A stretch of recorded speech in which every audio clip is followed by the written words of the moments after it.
आपल्याला, आणि आपण पृथ्वी या ग्रहावर राहतो आणि आशिया खंडात राहतो, भारत देशात राहतो, महाराष्ट्र राज्यात राहतो आणि जिल्हा आपला नागपूर आहे, शहर नागपूर आहे आणि सरांचं निवासस्थान हे माळगी नगर आहे.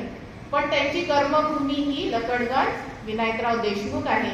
आणि मी सरांकडनं अशी अपेक्षा ठेवते की तुम्ही या कर्मभूमीला कधी विसरू नका. नेहमी आपले आशीर्वाद आम्हा मुलांवर, आम्हा शिक्षकांवर, आम्हा सगळ्या याच्यावर ठेवा. म्हणजे तुमचा आशीर्वाद रूपी हात आमच्या डोक्यावर असू द्या.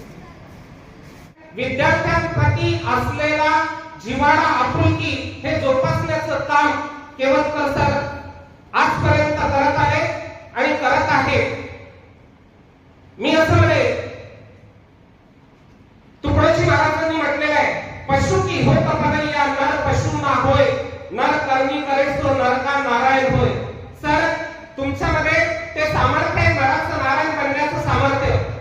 कारण आजपर्यंत एकाही व्यक्तीला ज्या माणसाने नाराज केलेलं नाही, कुठलाही व्यक्ती, मग तो लहानांपासून मोठ्यांपर्यंत एकाही व्यक्तीला ज्यांनी नाराज केले नाही, असे आमचे मुरलीधर भाऊ.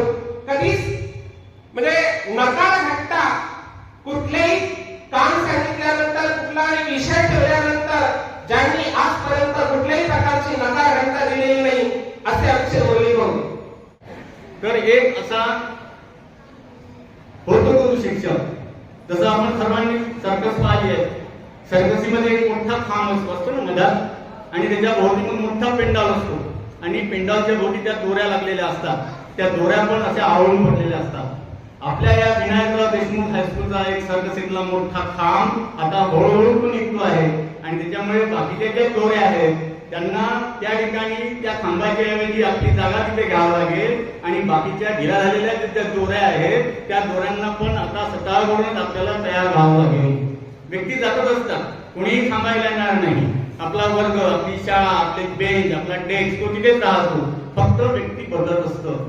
व्यक्ती बदलल्यामुळे खूप फरक पडत नसतो, परंतु त्याच्या कार्याची आठवण मात्र आपल्याला सतत येत असतो.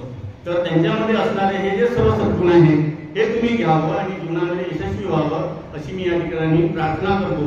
उर्वरित आयुष्य सरांना आरोग्यदायी जावं, छान उत्तम जावं आणि राहिलेल्या इच्छा आकांक्षा त्या पूर्ण करतील अशी मी परमेश्वरावर प्रार्थना करतो.